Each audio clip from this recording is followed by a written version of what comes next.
하나님의 말씀을 보도록 하겠습니다.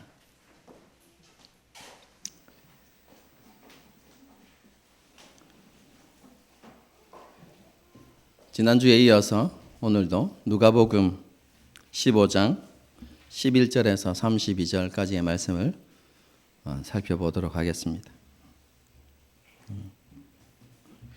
누가복음 15장 11절에서 32절까지 말씀입니다.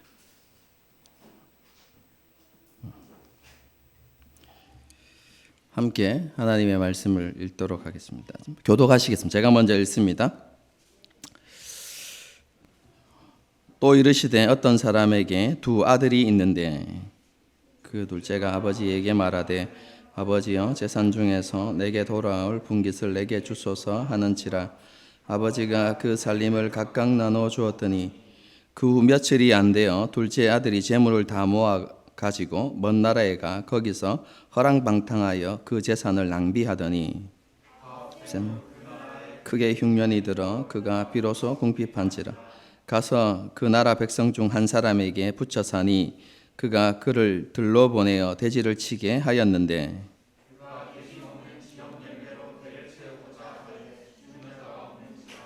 이에 스스로 돌이켜 이르되 내 아버지에게는 양식이 풍족한 품꾼이 얼마나 많은가.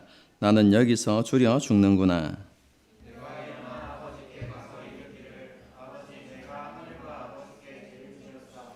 지금부터는 아버지의 아들이라 일컬음을 감당하지 못하겠나이다. 나를 품꾼의 하나로 보소서 하리라 하고 또 거리가 먼데 아버지가 그를 보고 측은히 여겨 달려가 목을 안고 입을 맞추니 아들이 이르되 아버지 내가 하늘과 아버지께 죄를 지었사오니 지금부터는 아버지의 아들이라 일컬음을 감당하지 못하겠나이다 하나 제일 좋은 옷을 내어다가 입히고 손에 가락지를 끼우고 발에 신을 신기라. 그리고 살진 송아지를 끌어다가 잡으라. 우리가 먹고 즐기자.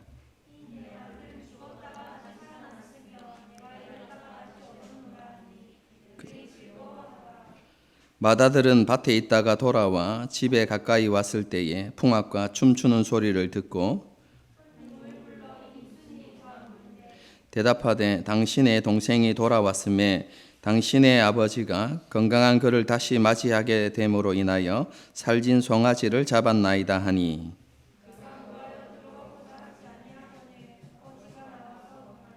아버지께 대답하여 이르되 내가 여러 해 아버지를 섬겨 명을 어김이 없거늘 내게는 염소 새끼라도 주어 나와 내 벗으로 즐기게 하신 일이 없더니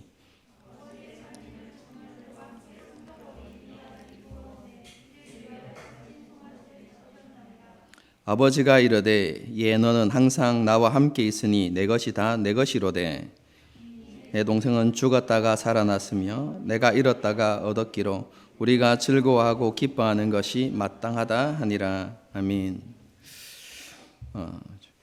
우리는 지난 시간에 탕자 비유 혹은 탕자 이야기로 잘 알려진 잃은 아들에 대한 비유에 대해서 살펴보았습니다. 그 내용 가운데서 지난주에 우리가 살펴본 내용은 아버지를 떠나서 허랑방탕한 생활을 하다가 돌아온 둘째 아들에 대해서 우리가 생각해 보았죠. 그리고 지난주에 제가 예고했죠. 오늘은 그 둘째 아들이 아닌 집안에 있었던 첫째 아들에 대해서 이렇게 살펴보겠다. 제가 이렇게 말씀을 드렸습니다. 그런데 한 주 동안 이렇게 말씀을 다시 묵상하고 연구하면서 본문의 말씀을 다시 한번 자세하게 우리 성도들에게 설명하는 것이 좋겠다. 이런 생각이 강하게 들었습니다. 그 당시 문화와 배경을 조금 더 이렇게 설명해 주는 것이 오늘 본문의 말씀뿐만 아니라 복음서 전체를 이해하는 데 많은 도움이 되겠다. 이런 생각들을 이렇게 하게 되었던 것이죠. 그리고 그뿐만 아니라 오늘 본문뿐만 아니라 그리고 복음서 구약의 사건들도 그런 배경들을 잘 이해하면 여러분에게 많은 유익이 되겠다. 성경을 이해하는데 뭐 그런 생각이 들었습니다. 그리고 다시 이 누가복음 15장을 설교하려면 몇 년의 시간을 더 기다려야 할지 모른다. 뭐 이런 생각이 들면서 그냥 반복되는 내용이 있더라도 다시 한번 전체적으로 이렇게 훑어가면서 여러분들에게 말씀의 배경과 함께 이 말씀에 어떤 의미가 담겨 있는지를 설명해 주는 것이 좋겠다. 이렇게 결론을 내렸습니다. 그래서 오늘 다시 한번 둘째 아들이 떠난 사건과 돌아오게 되어진 그런 모든 과정들을 좀 자세하게 여러분에게 설명드리려고 합니다. 지난 시간에 말씀드렸던 것처럼 이 탕자 이야기는요, 둘째 아들이 재산 중에서 자신의 분깃, 그렇죠? 아버지께 받을 유산을 이렇게 요구하면서 이야기가 시작되죠. 둘째 아들이 받는 재산이 어느 정도 된다고 했습니까? 아버지 재산의 3분의 1 정도 됩니다. 그렇죠? 아버지가 죽은 이후에 아버지 사후에 물려받게 되어지는 유산이죠. 여러분, 일반적으로 그 유산은 아버지가 돌아가신 이후에 아들들에게 이렇게 분배되어지는 것입니다. 그렇기 때문에 아버지가 살아계실 때 둘째 아들처럼 자신의 분깃을 요구하는 것은 매우 불손하고 무례한 행동이었습니다. 둘째 아들의 행동이 더 놀라운 것은요, 아버지에게 단순히 소유권만을 요구한 것이 아니라 그것을 처분할 수 있는 권리까지 달라고 요구한 것입니다. 여러분, 그 당시 사회에서는 아버지가 돌아가시기 전에는 자신의 분깃을 절대로 팔 수 없는 것이 여러분 그 당시 문화였습니다. 그런데 둘째 아들은 그것까지 요구한 것이죠.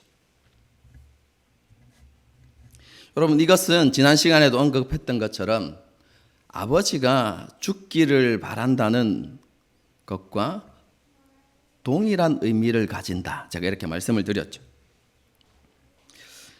그리고 아들과 아버지의 관계가 완전히 깨어졌다는 것을 명백하게 보여주는 모습입니다. 아버지가 아들을 잃어버린 것이죠. 그 당시 문화에서 둘째 아들의 요구가 어떤 의미인지를 아버지는 너무나 잘 알고 있었죠. 여러분, 그렇기 때문에 여러분, 우리가 생각하는 당연한 아버지의 반응은 어떤 것입니까? 분노하고, 그죠? 아들을 향해서 책망을 쏟아붓는, 여러분, 그런 모습이 아버지의 모습이죠. 그래도 둘째 아들이 돌이키지 않으면 여러분, 그 당시 문화에서는 아버지는 아들에게 법적으로 징계를 내릴 수 있었죠. 가장 내릴 수 있는 최고의 징계는 그 아들을 가족 공동체 안에서 쫓아내는 징계까지 내릴 수 있었습니다. 여러분, 그런데 우리의 예상과는 달리 아버지가 그렇게 분노하지 않고 아들에게 징계를 내리지 않고 어떻게 했습니까? 아들에게 자신의 그 아들의 분깃의 소유권뿐만 아니라 처분권까지 아들에게 다 내어 주었던 것이죠. 다시 말씀드리지만 이것은 그 당시 사회에서는 있을 수 없는, 그리고 일어나지 않는 독특하고 놀라운 일이었습니다. 여러분, 이런 아버지의 모습, 무례함에도 불구하고 모든 것을 내어주는 이 아버지의 모습은 우리를 위해서 자신의 모든 것을 내어주신 하나님 아버지를 생각나게 하는 것이죠. 여러분, 가정에서 이런 일들이 일어났을 때 첫째 아들은 이 모든 일의 중재자가 되어야 하는 책임이 있었습니다. 아버지와 아들의 관계를 화해시키는 그런 일을 해야 하는 책임이 첫째 아들에게 있었죠. 하지만 첫째 아들은 그러한 자신의 책임을 이행하지 않습니다. 자기 동생의 요구가 불합리한 것이고 너무나 무례하고 잘못되었다는 것을 첫째 아들이 알았다면 어떻게 해야 됩니까? 그것에 대해서 분노하고 나는 아버지의 분깃을 받지 않겠다고, 내게 돌아올 유산을 받지 않겠다고 선언해야 되는 것이 첫째 아들에게 있어야 하는 당연한 모습입니다. 여러분, 그런데 그러한 불합리한 일들이 벌어지고 있음에도 불구하고 첫째 아들은요, 침묵하고 그 상황을 그대로 받아들이죠. 아버지의 분깃을 첫째 아들도 그대로 물려받았던 것입니다. 이러한 사건이 있은 이후에 얼마 지나지 않아서 둘째 아들은 자신의 분깃을 팔아서 집을 떠납니다. 먼 나라로 가죠. 어떻게 보면 떠날 수밖에 없는 상황이다 이렇게 생각하시면 되겠습니다. 여러분, 그 당시 문화는 제가 공동체 문화라고 이야기했죠. 마을 혹은 가족 공동체는 하나의 공동체입니다. 오늘날 그죠? 덕포동, 우리 여기가 덕포동인데 덕포동에 사는 사람들 이런 관계가 아닙니다. 여러분, 덕포동에 사는 사람들, 우리는 그죠? 여러분 주위에 사는 사람들 긴밀한 관계를 맺고 살아가십니까? 여러분, 그렇지 않습니다. 그들은 하나의 대가족 공동체입니다. 하나의 공동체이죠. 여러분, 그렇기 때문에 둘째 아들의 잘못된 행동을 들었을 때 어떻게 할까요? 마을 모든 사람들이 분노하고 둘째 아들을 비난하죠. 여러분, 둘째 아들이 그죠? 자신의 분깃을 팔기 위해서 사람들을 찾고 다닐 때 그럼 동네 사람들이 어떻게 했을까요? 마을 사람들이 어떻게 했을까요? 가족 공동체가 어떤 반응을 여러분 보였을까요? 그가 그 땅에 남아 있으면 모든 사람들로부터 비난과 정죄의 대상이 될 걸 그는 뻔히 알고 있었죠. 여러분, 그래서 자신의 모든 재산을 다 팔아서 그죠? 그 공동체와 아무런 상관이 없는 먼 나라로 이렇게 가게 된 것이죠. 지난 시간에도 말씀드렸던 것처럼 둘째 아들이 이렇게 아버지를 떠난 것은 아버지의 권위와 통제를 거절하고 그리고 거기에서 벗어나고자 하는 행동이었다라는 것을 우리는 알아야만 합니다. 스스로가 주인이 되어서 자기 마음대로 살고자 하는 욕망을 그대로 보여주는 것이죠. 제가 주일학교에서 이렇게 가르치거든요. 이게 죄다. 이렇게. 성경이 말하는 죄의 본질은 다른 게 아니라 아버지 대신 하나님을 떠나서 자기 마음대로 사는 것. 그게 죄의 본질이다. 제가 주일학교에게 학생들에게 이것을 이렇게 가르칩니다. 지금 둘째 아들은 그 일을 행했던 것입니다. 아담과 하와처럼. 아담과 하와가 선악을 알게 하는 나무의 실과를 먹은 것이 똑같은 이유이죠. 하나님의 주인 되심을 거절하고 스스로가 주인의 자리에서 자신의 삶을 자기 마음대로 통제하겠다는 것이죠. 그런 이유로 둘째 아들이 아버지를 떠난 것입니다. 아버지를 떠난 둘째 아들은 허랑방탕한 생활을 하며 가진 모든 재산을 다 날려버립니다. 그리고 얼마 후에 그 나라에 큰 흉년이 들었다라고 이야기합니다. 그리고 비로소 둘째 아들은 궁핍해졌다라고 이렇게 이야기하죠. 그래서 그 나라의 백성 중 한 사람의 집에 얹혀 살게 되죠. 더부살이를 하게 되는 것입니다. 여러분, 한번 생각해 보십시오. 큰 흉년으로 인하여서 모두가 살아가기 힘든 상황인 여러분, 그런데 그 집에 더부살이를 하는 떠돌이가 한 명 있다고 생각해 보십시오. 내어보내고 싶겠죠. 여러분, 그런데 그 당시 문화는 그런 손님을 내어보낼 수는 없습니다. 그러면 비난의 대상이 됩니다. 중동의 문화는 손님을 극진히 대접해야 하는 것이 여러분 중동의 문화입니다. 그래서 자기 집에 그렇게 온 손님을 아무런 이유 없이 내어 보내는 것은 있을 수 없는 일이죠. 여러분 그런데 그때 그 중동의 문화 속에서 그런 사람들을 내어 보내는 가장 좋은 방법은 무엇이냐면 그 사람이 반드시 거절할 만한 일을 제안하는 것입니다. 그래서 그것을 해줄 수 없을 때 미안한 마음을 가지고 그 집을 스스로 나가게 하는 것이죠. 여러분 그래서 여러분 그 백성 중에 한 사람이 둘째 아들에게 무엇을 요구했냐면 돼지 치는 것을 요구했던 것입니다.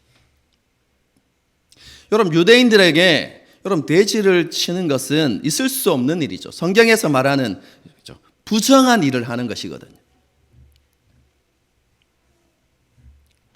여러분 만일 둘째 아들이 돼지 치는 일을 하게 되면 어떤 일이 발생하는 줄 아십니까?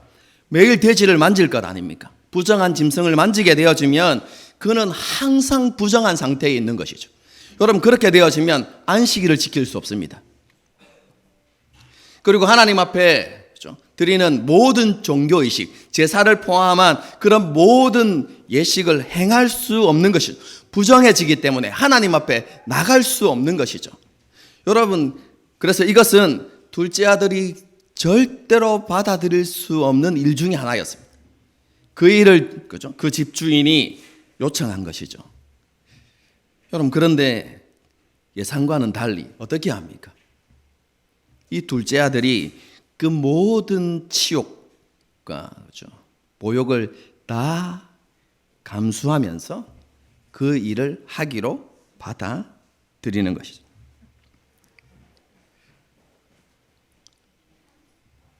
죽는 것보다 그게 더 낫다. 그죠?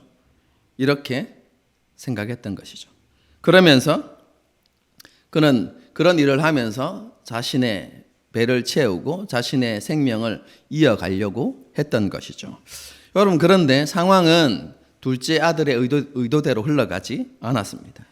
기근이 더 심각해졌던 것 같습니다. 그래서 아들에게 주어져야 하는 보수가 정기적으로 주어지지 않았던 것이죠. 먹고 살기 너무나 힘들었던 것입니다. 여러분 그래서 돼지 쥐염 열매, 돼지가 먹는 쥐염 열매를 가지고 배를 채우려고 했는데 그것도 되지 않았다라고 이렇게 이야기합니다. 그만큼 기근이 심각했다는 것이죠. 여러분 여기에서 말하는 돼지 쥐염 열매는요 두 종류입니다. 첫 번째는 시리아 쥐염나무가 있습니다. 이 나무의 열매는 굉장히 달고 사람들이 음식을 해서 먹을 수 있는 그런 열매였습니다. 특히 가난한 사람들이 자주 먹는 그런 음식에 해당하는 것이 쥐염나무, 시리아 쥐염나무의 열매입니다. 여러분 그런데 또 한 가지가 있는데 그게 무엇이냐면 야생 쥐염나무가 있습니다. 이 나무는 귀하게 여기지 않고 땔감으로 사용하는 나무입니다. 그리고 그 열매는 까맣고 쓴맛이 나는 그런 열매입니다. 그래서 정말로 비상시가 아니면 사람들이 먹지 않는 그런 나무의 열매입니다. 야생 쥐염나무 열매. 그런데 여기서 말하는 것은 그 야생 쥐염나무 열매를 이야기하는 것이거든요. 사람이 먹지 않는, 그래서 돼지에게 이렇게 주는 것인데요. 그런데 너무 배가 고프니까 이 둘째 아들이 그 열매를 먹어서라도 자신의 배를 채우려고 했던 것이죠. 여러분 그런데 그것도 제대로 되지 않았다라고 이야기합니다. 본문에는 없지만 상황을 생각해 보면 두 가지 이유를 생각해 볼 수 있죠. 기근이 더 심해져서 돼지에게 주는 그 열매조차 정기적으로 주어지지 못했던 것입니다. 아니면 또 한 가지는 기근이 너무 심해지니까 감시가 심해진 것이죠. 혹시 저놈이 돼지한테 먹여야 될 지엄나무 열매를 먹는 건 아닌가라고 이렇게 지켜보는 눈이 많았기 때문에 그 열매를 먹지 못했을 수도 있습니다.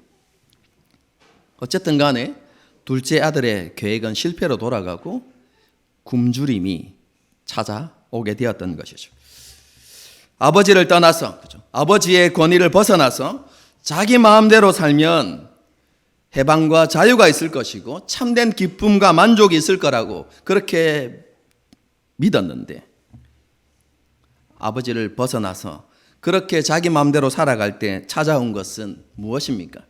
외면과 소외, 그리고 굶주림이었죠.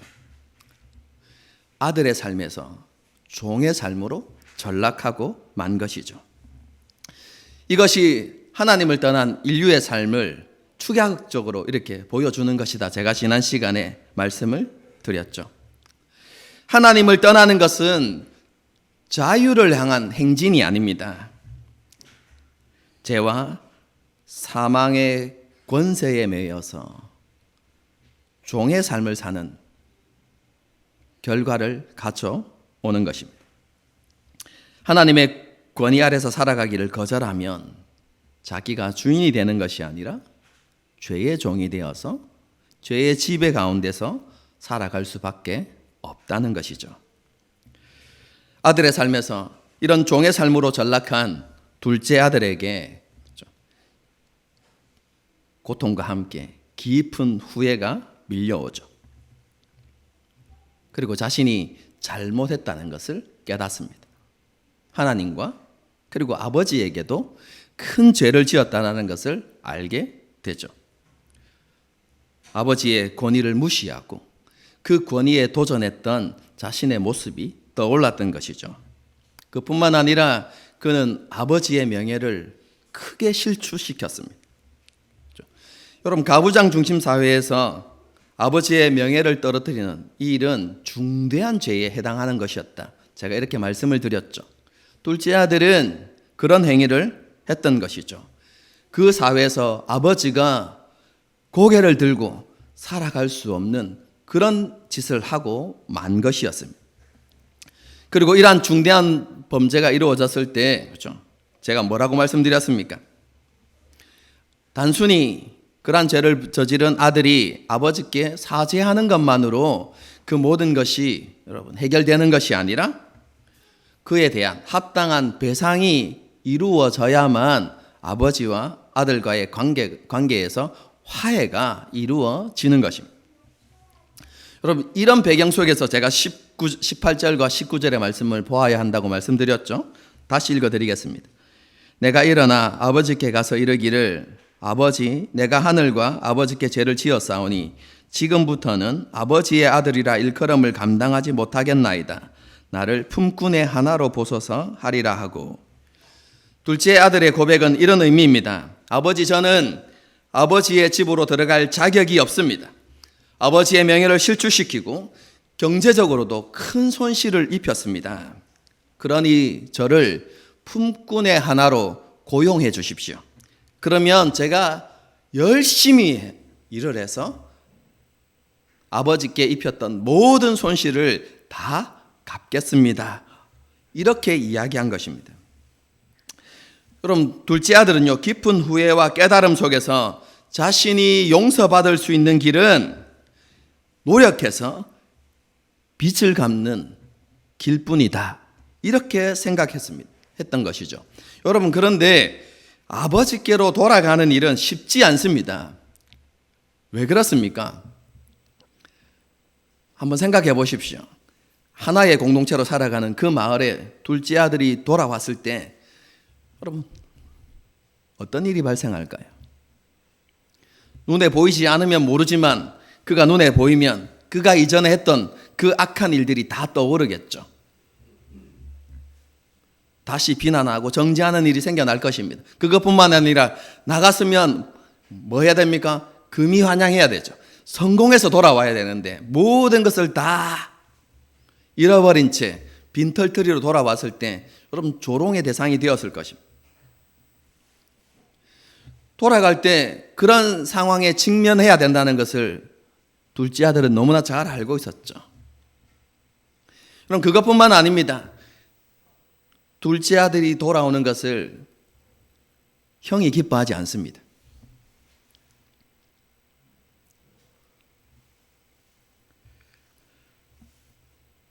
아버지께 그런 일을 행하고 멀리 떠난 동생을 기뻐할 이유가 없죠.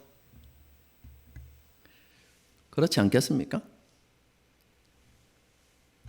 그것뿐만 아니라 자신의 분깃에도 손해가 생길 것이기 때문에 동생을 못마땅하게 여길 것입니다. 아까 제가 말씀드렸죠. 아버지에게 둘째 아들이 자신의 분깃을 요구했을 때 둘째 아들에게 분깃을 주고 나머지 분깃은 누구의 소유입니까? 첫째 아들의 소유입니다. 그래서 아버지가 지금 가지고 있는 모든 것의 소유권은 누가 가지고 있습니까? 첫째 아들이 가지고 있습니다. 그런데 둘째 아들이 돌아오게 되어지면 무엇으로 먹고 살겠습니까? 자기 분깃이 아니라 큰아들의 분깃을 가지고 먹고 살아야 되는 이런 일들이 발생하는 것이죠. 여러분, 그러니까 형은 동생이 돌아오는 것이 기쁘지 않죠. 무엇보다 가장 큰 문제는 무엇입니까? 아버지의 반응입니다. 아버지를 온전히 알지 못했던 둘째 아들은 이렇게 생각하겠죠. 돌아갔을 때 아버지께서 크게 진노하고 자신을 책망할 것이다. 이렇게 생각했을 것이죠. 여러분, 돌아가기 어려운 이런 여러 가지 상황들이 있었습니다. 그럼에도 불구하고 둘째 아들은 용기를 내어서 아버지께로 돌아가기로 결심합니다. 마을 공동체, 가족 공동체로부터 비난받는 것은 어쩔 수 없다. 굶어 죽는 것보다 낫겠지. 여러분, 이렇게 생각하고, 그죠? 그 문제는 그렇게 해결합니다. 자기가 해결할 수 있는 문제가 아니기 때문에. 여러분, 그렇다면 형과 아버지의 문제는 어떻게 해결해야 될 것인가? 여러분, 그렇게 생각하다가 여러분 떠올린 묘책이 바로 아들로 집으로 돌아가는 것이 아니라 품꾼이 되는 것입니다. 품꾼이 되어지면 삭을 받을 수 있으니까 열심히 일을 해서 아버지께 진 모든 빚을 다 갚으면 그래도 아버지 앞에 자신의 체면을 세울 수 있지 않을까, 이런 생각을 하게 된 것이죠. 여러분, 그렇게 되어지면 형과의 문제도 쉽게 해결되어집니다. 싹을 받아서 살아가기 때문에 형의 분깃에 아무런 손해가 되지 않는 것이죠. 그럼 형 앞에서도 자기의 체면을 세울 수 있을 거다, 이렇게 생각했던 것이죠. 자신의 마지막 자존심을 지키기 위해서 이런 계획을 세우고 아버지가 계신 고향으로 돌아가게 되는 것이죠. 고향이 가까이 이르렀을 때 어떤 일이 발생합니까? 멀리서 아버지가 달려옵니다. 둘째 아들의 눈에는 아버지가 보이지 않았지만 아버지는 아들을 보고 달려왔습니다. 그럼 지난 시간에 제가 드렸던 말씀 기억하시죠? 중동에서는 아버지가 달리지 않습니다. 다리를 드러내어 놓고 달리는 것은 명예와 품위를 떨어뜨리는 일이다 라는 것이 여러분 그 당시의 문화고 가치관입니다. 여러분, 그렇기 때문에 아버지는 절대로 달리지 않습니다. 그런데 그 아버지가 다리를 드러내고 자기를 향해서 달려온 것입니다. 아버지는 둘째 아들을 측은히 여기고 끌어안고 입을 맞춥니다. 여러분, 여기에서 입을 맞춘다는 것은 너무 기뻐서 단순한 행동이 아니라 용서와 화해를 의미하는 행동입니다. 여러분, 그 당시에 두 사람 사이에 큰 갈등이 생기면, 그죠? 생겼을 때 힘들고 어렵겠죠. 그런데 갈등이 생긴 이 두 사람이 화해하게 되어질 때 이 화해할 때 의식이 하나 있습니다. 그게 무엇이냐면 주도적인 위치에 있는 사람이 갈등을 일으켰던 그 사람에게 입을 맞춤으로 용서와 화해를 표현하는 것이거든요. 여러분, 아버지가 그렇게 한 것입니다. 아들은 자신의 욕심 때문에 아버지의 명예와 권위를 떨어뜨리고 아버지 곁을 떠났습니다. 그런데 아버지께서는 어떻게 하셨습니까?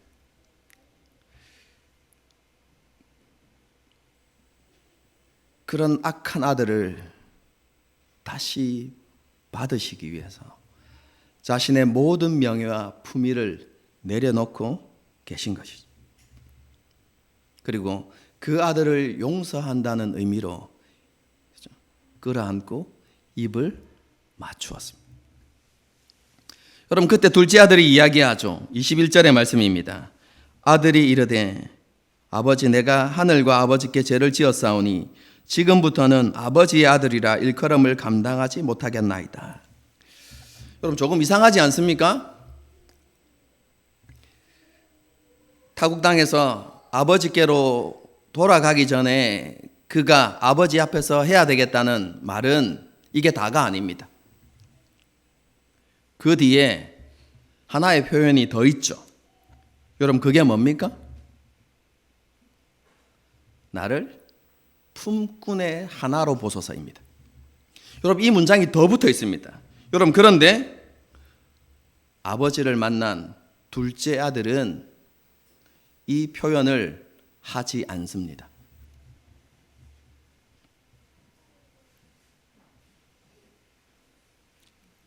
그럼 왜 그랬을까요?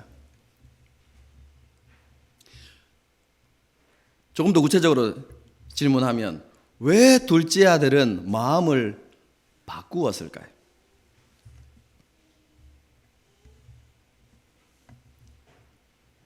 여러분, 그것은요, 그것은 아버지가 보여준 엄청난 사랑 때문이었습니다. 아버지는 자신의 명예와 품위를 벗어던지고 기꺼이 굴욕을 당하겠다고 결심하신 것입니다. 아버지는 자기를 비천하게 낮추어서 둘째 아들이 상상하지도 못한 방법으로 아들을 향한 자기의 사랑을 보여준 것입니다. 여러분, 이 놀라운 사랑은요, 둘째 아들에게 너무나 큰 충격이었습니다. 그리고 아버지의 모습 속에서 또 한 가지를 깨닫습니다. 자신에게 있었던 가장 큰 문제, 여러분, 그것은 아버지의 돈을 탕진한 것이 아니라 아버지와 아들의 관계가 깨어진 것이라는 사실을 거기에서 깨닫게 되는 것이죠.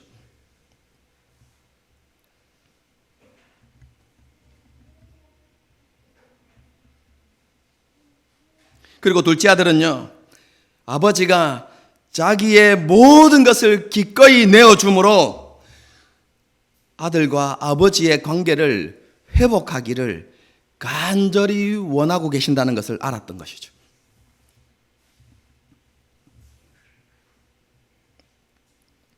관계의 회복은 아버지가 주시는, 값없이 주시는 선물이고 은혜라는 것을 깨달았다는 것이죠. 여러분, 그런 아버지 사랑 앞에서 이렇게 말하면 어떻게 된다고 생각하십니까? 나는 아버지의 사랑을 받아들일 수 없습니다. 나는 아버지 아들이 되기 싫습니다. 나를 여전히 품꾼이 되게 해주십시오. 여러분, 모든 것을 내려놓고 화해를 요청하는 아버지 앞에 싫은데요, 나는 품꾼이 되고 싶습니다. 그래서 내 스스로 아버지의 모든 빚을 다 갚을 거예요. 여러분, 그렇게 말하는 것은 아버지에 대한 모독이죠, 모독. 이해가 되십니까? 여러분, 그 한없는 아버지의 사랑 앞에서 그 말을 도저히 꺼낼 수 없는 것이죠.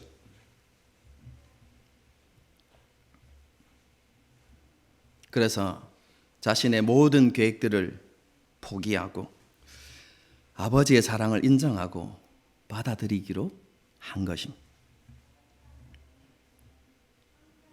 값없이 베푸는 그 은혜의 선물을 받아들이기로 한 것이죠. 그 이후에 아버지는 종들에게 이런 명령을 내립니다. 자기 옷 가운데 가장 좋은 옷을 입히고 손에 가락지를 끼우고 신을 신기라. 여러분, 옷을 입힌다는 것은 다시 그를 아들로 받아들이고 아버지와 아들의 관계 속에서 화해가 이루어졌다는 것을 보여주는 것입니다.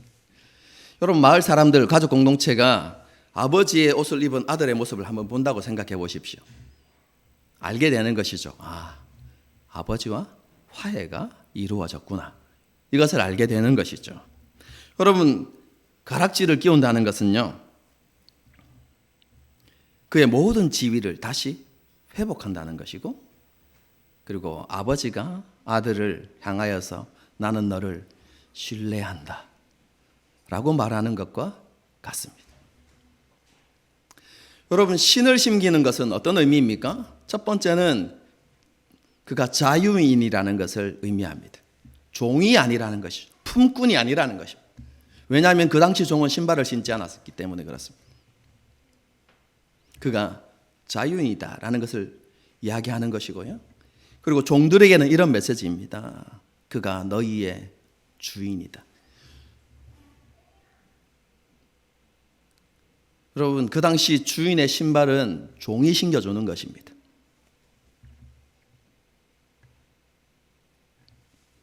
그래서 종들에게 돌아온 둘째 아들이 아들로서 그리고 주인으로서 자유인으로서의 모든 신분을 회복했다는 것을 보여주는 것이죠. 이렇게 아버지는 둘째 아들의 모든 것을 회복시킨 이후에 마지막으로 한 가지를 더 이야기합니다. 살진 송아지를 잡으라. 여러분, 이것은 그냥 아들이 돌아왔으니까 오늘 우리끼리 먹고 즐기자 이런 의미가 아닙니다. 여러분, 살진 송아지 한 마리를 가지고 몇 명이나 먹을 수 있는 줄 아십니까? 여러분, 이것은 성대한 잔치를 열겠다는 의미입니다. 그리고 그 성대한 잔치에는 마을 공동체가 함께 참여하는 것입니다. 무엇을 위해서요? 둘째 아들을 위해서. 마을 사람들과 가족 공동체에게 아들과 자신의 관계가 회복되었다는 것을, 화해가 이루어졌다는 것을 그들에게 알려주기 위한 것입니다. 내가 아들을 용서하고 용납했으니 뭐 하지 말라는 말입니까? 더 이상 비난하거나 정죄하지 말라는 의도가 여러분 그 속에 담겨져 있는 것입니다. 그것뿐만 아니라 돌아온 아들, 잃어버린 아들이 돌아온 것이 얼마나 자신에게 큰 기쁨인가를 드러내면서 마을 사람들에게 그리고 가족 공동체에게 그 기쁨에 함께 동참하라는 의미가, 여러분 해달라는 의미가 그 속에 담겨져 있는 것이죠. 여러분, 이것이 살찐 송아지를 잡으라는 것의 의미입니다.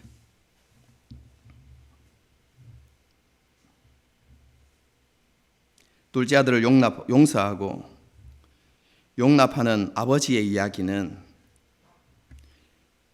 우리를 위해 아들까지 내어주신 하나님 아버지를 바라보게 합니다.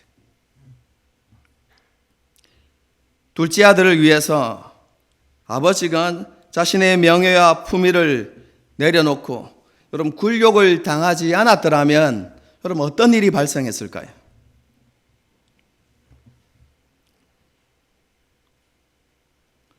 그 아버지의 집에는요, 아들은 사라지고 품꾼이 하나 더 늘었을 것입니다.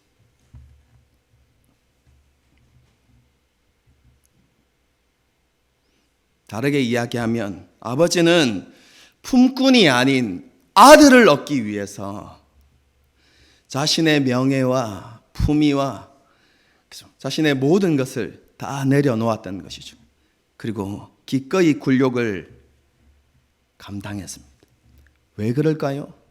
그 길만이 아들을 다시 얻을 수 있는 길이기 때문에 그렇습니다. 사랑하는 성도 여러분, 아버지 하나님도 이와 똑같은 일을 행하셨습니다. 하나님께서는 저와 여러분을 하나님의 집에 아들로, 딸로, 하나님의 자녀로 우리를 받아들이기 위해서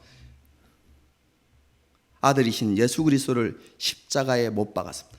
여러분, 이것은 하나님에게 있어서 너무나 큰 굴욕입니다. 하나님이 어떤 분이십니까? 천지를 창조하신 전능하신 하나님입니다.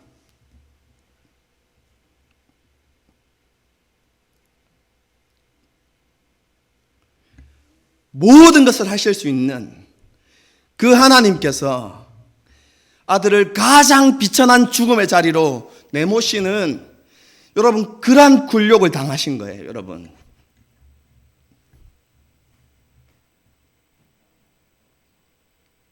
이유가 무엇입니까? 그 길만이 저와 여러분을 아들로 받아들일 수 있는 유일한 길이기 때문에 그렇습니다. 여러분, 이것이 하나님께서 우리에게 보여주신 사랑입니다.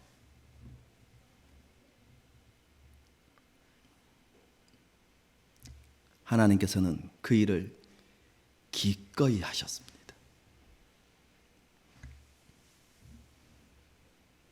저와 여러분은 이런 한없는 하나님의 사랑으로 인해서 아버지 하나님과 화해하고 자녀의 신분을 얻었습니다. 우리의 노력으로 된 게 아닙니다. 전적인 하나님의 은혜입니다. 그럼 둘째 아들은 이 아버지의 사랑과 은혜를 보고 깨달았을 때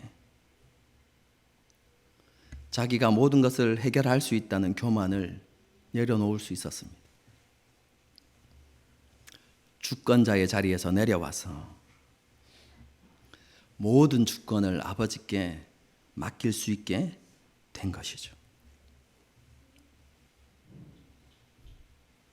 성도 여러분, 우리도 그 사랑과 은혜를 보았습니다. 십자가에서.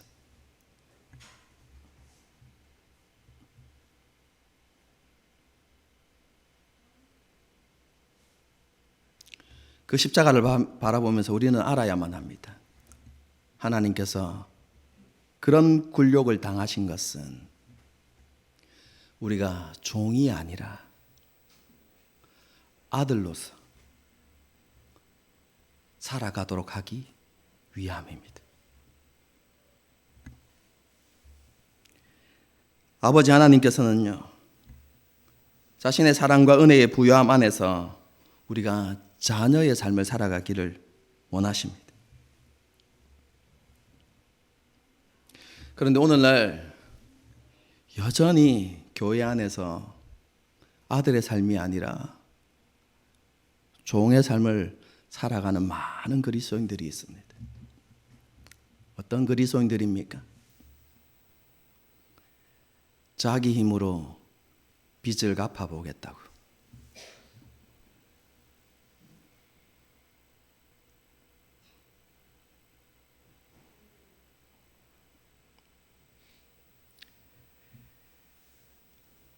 하나님께 인정받기 위해서 수없이 노력하고, 그럼 수고하고 헌신하는데, 여러분, 그 수고와 헌신이 다른 것 때문이 아니라 하나님으로부터 인정받기 위해서, 그래야만 하나님이 우리를 사랑하시고 우리에게 복을 주실 것이라는 여러분 착각 속에서 둘째 아들이 계획했던 그 계획을 실천하고 노력하고 있는 것이죠.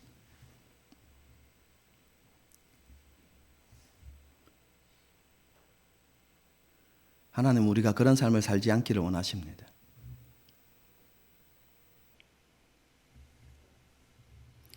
아버지 하나님께서 우리에게 원하시는 것은 아버지께서 베푸신 그 은혜와 사랑에 감격해서 감사의 삶을 살아가기를 원하십니다. 그 은혜와 사랑에 강권되어서 우리가 어떻게 하면 하나님을 기쁘시게 할까? 하나님으로부터 어떻게 인정함을 받을까가 아니라 어떻게 하면 내게 그런 은혜와 사랑을 베풀어 주신 아버지 하나님을 기쁘시게 할까? 여러분, 그렇게 고민하면서 감사의 제사로 하나님께 영광 돌리는 그런 삶을 살아가는 것이죠. 올 한 해 이러한 회복이 우리 가운데 있기를 기대합니다. 매일의 삶 속에서 우리가 고민해야 될 것, 무엇을 마실까가 아니라 어떻게 하면 하나님을 기쁘시게 할까? 그럼 그것을 고민하고,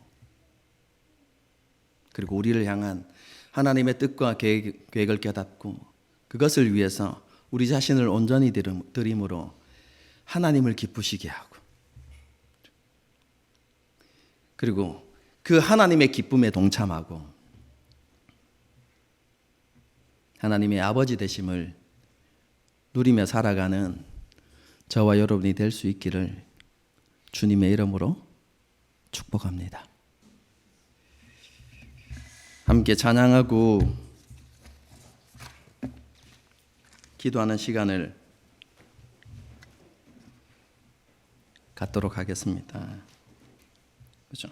그의 생각이라는 찬양인데요. 지난 주일에도 우리 같이 기도했지만 우리를 향한 하나님의 사랑, 하나님의 은혜를 다시 한번 이 찬양을 부르면서 생각해 볼 수 있었으면 좋겠습니다. 하나님께서 왜 가장 비천한 굴욕을 기꺼이 감당하셨는지,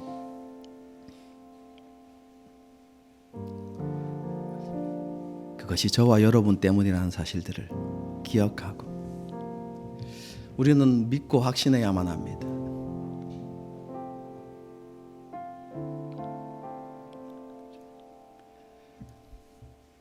다시 저와 여러분을 하나님의 자녀로 삼기 위해서 그와 같은 굴욕을 감당하셔야 한다면 하나님께서는 여전히 그리고 기꺼이 그 굴욕을 감당하실 것입니다.